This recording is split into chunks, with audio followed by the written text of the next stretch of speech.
The friends and family of those who died on board have repeatedly criticized both Boeing and the FAA for being too lax with safety. On Tuesday, Michael Stumo, whose daughter Samya died in one of the crashes, called on Congress to act on their bills in the lame duck to fix the aircraft certification system, so FAA doesn't just let Boeing self-certify its planes. The 737 MAX, intended to be a fuel-efficient competitor to a similar model from rival Airbus, has been grounded since the second crash occurred in March 2019 in Ethiopia, just 5 months after a notably similar disaster off the coast of Indonesia. In both cases, a new anti-stall software feature malfunctioned during the crucial moments after takeoff, overwhelming pilots who couldn't troubleshoot the problem before plunging to Earth.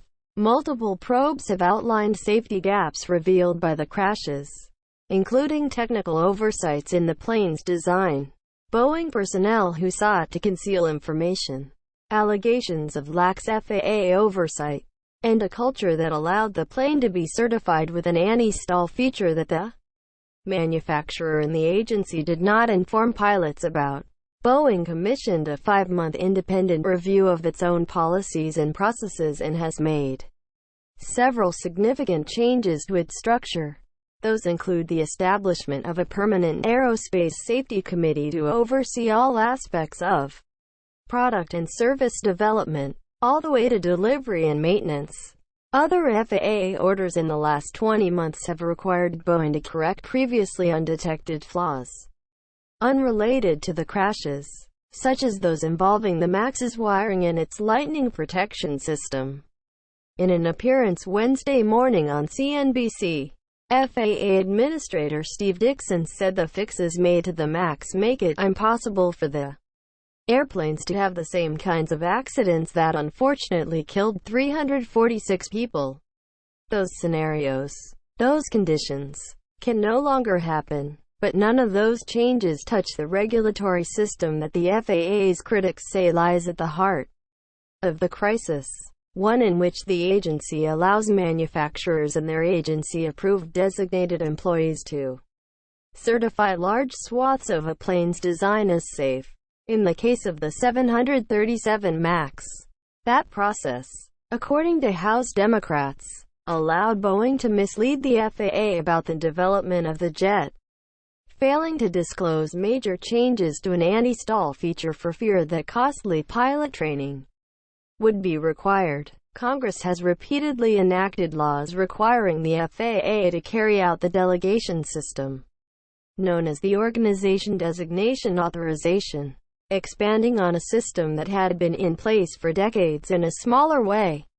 The FAA has insisted that this is the only way it can keep pace with the needs of manufacturers, while ensuring the aviation system is safe.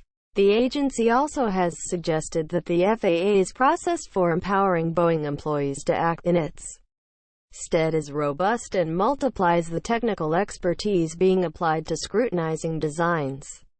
But findings from some of the crash probes, especially one by House Democrats, suggest otherwise. I want to be very clear. 346 people died because the system failed, House Transportation Chair Peter DeFazio, D.R., said in January. Despite the wishes of industry, it would be the height of irresponsibility to leave the ODA system as is and just hope for the best the next time. Not addressing the failures head-on would be a grave mistake. Addressing concerns elevated by the families and friends of those killed in the crashes. Dickson expressed sorrow and said now is a time for humility, but said he was so confident that he would put my own family on it. This is not the old FAA relationship with Boeing. We have reset that relationship, Dickson said. Congressional response. Both chambers of Congress have been working on bills to respond to the MAX disaster, including portions that look to strengthen the certification process and bolster FAA oversight. But they had largely lain fallow until this week. As the date for the MAX's return neared, the House scheduled its bill for a vote on the floor, where it passed by voice vote. and the Senate Commerce Committee scheduled its bill for a vote in committee. Despite those actions, it's unlikely that a final bill can be enacted before the end of the year. And despite broad bipartisan support and many similarities between the two chambers' bills, it's even iffy for next year, when a likely still divided Congress may be obsessed with combating the coronavirus and trying to pass another stimulus bill. President-elect Joe Biden so far has not addressed the MAX crisis in any public venue, and most experts view the chances of the White House interceding to keep the planes from flying again as slim to none.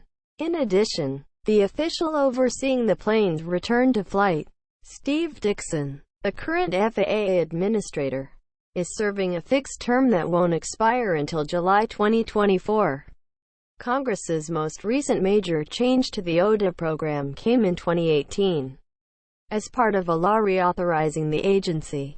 A provision written into that law directed the FAA to fully delegate certain functions to any manufacturer certified to participate in the program, unless the agency's administrator makes a separate determination that doing so would harm safety. It also directed the FAA to create a central ODA oversight office, intended to ensure that delegation authorities were applied uniformly across the country instead of having regional offices make those calls. Some in the aviation industry had criticized the regional approvals as inconsistent or too restrictive. Gold standard. The FAA, which has long had a reputation as the gold standard for aviation oversight, saw its credibility severely damaged immediately after the second crash, in part because the United States was one of the last governments on Earth to ground the MAX after the second deadly crash. But that tarnish has faded as the world's attention has turned to the global pain and unrest wrought by the coronavirus, along with a thorough attempt at troubleshooting the plane's technical problems. The dire scenario that appeared likely in the months immediately after the crashes, that governments in Europe, China and elsewhere would refuse to follow the FAA's lead in declaring the plane safe to fly again, appears to have receded. Patrick Key, the head of the European Union Aviation Safety Agency, said recently that he believed the planes will be safe to fly once Boeing's FAA-approved fixes are made. Jeff Gazzetti, an aviation safety consultant who served for years at FAA and the National Transportation Safety Board, which investigates air crashes, told Politico that he thinks COVID-19 has taken a lot of pressure off the FAA and Boeing. He added, "The fear of just flying in any kind of airline because of COVID overshadows the fear of flying in a jet that had a couple of accidents." In the end, Gazzetti said, the MAX's return marks closure on this long, sordid, unfortunate saga. Wednesday's action means Boeing will be able to resume delivering planes to airlines once they've made the changes required by FAA's airworthiness directive. But it won't happen instantly.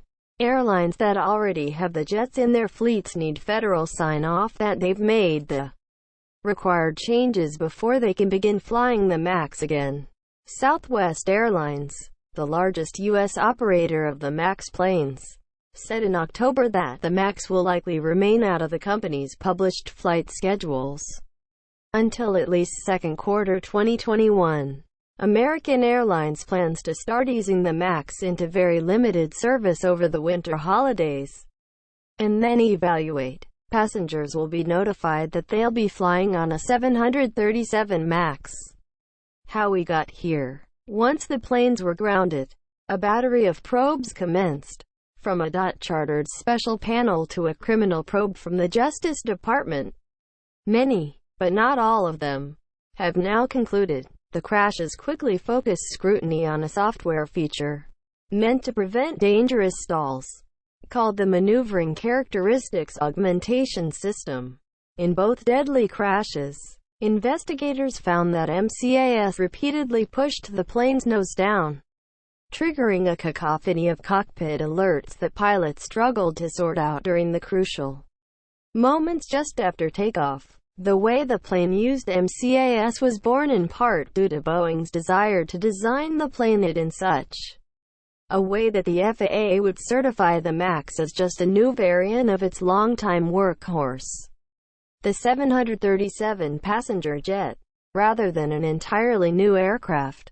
That way, pilots flying the MAX would not need to be retrained, helping the manufacturer compete with its European rival, Airbus.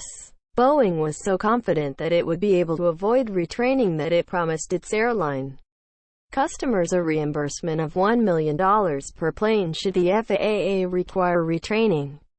The result: pilots got no specific training on the MCAS, which was supposed to function in the background as an unseen flight helper.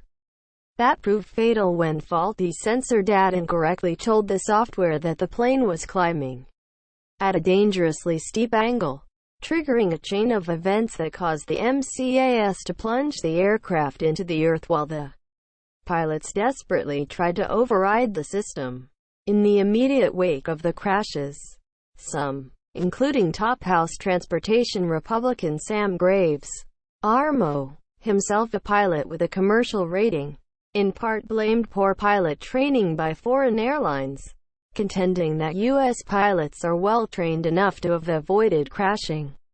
But Boeing's own test pilot took more than 10 seconds to diagnose and respond to unexpected MCAS activation in a flight simulator, a fact that, according to a probe by House Democrats, Boeing had failed to disclose to the FAA and far longer than the 4-second assumption of how quickly an average pilot would react that underpins the design. Since then, Boeing and expert review panels recommended simulator testing before the MAX's return to service, a recommendation FAA heeded in its directive Wednesday. Investigations revealed that Boeing engineers knew about problems with the MAX flight control system years before the crashes but didn't let the FAA know. And, according to a scathing report from the House Transportation Committee, the FAA did not sufficiently scrutinize Boeing's decisions, which were made in part based on old, outdated assumptions. According to another probe, the FAA essentially signed off on the safety of a system its own officials weren't familiar with and didn't understand. Wednesday's directive seeks to resolve the MCAS problem and implement a new pilot training regimen. And then the planes will take to the skies again.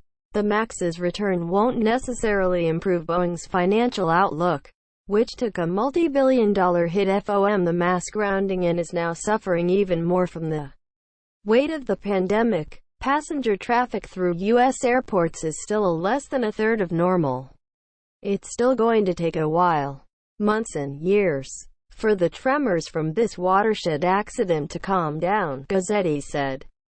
But they will calm down, and the airplane will eventually just become a workhorse, ordinary commercial airliner.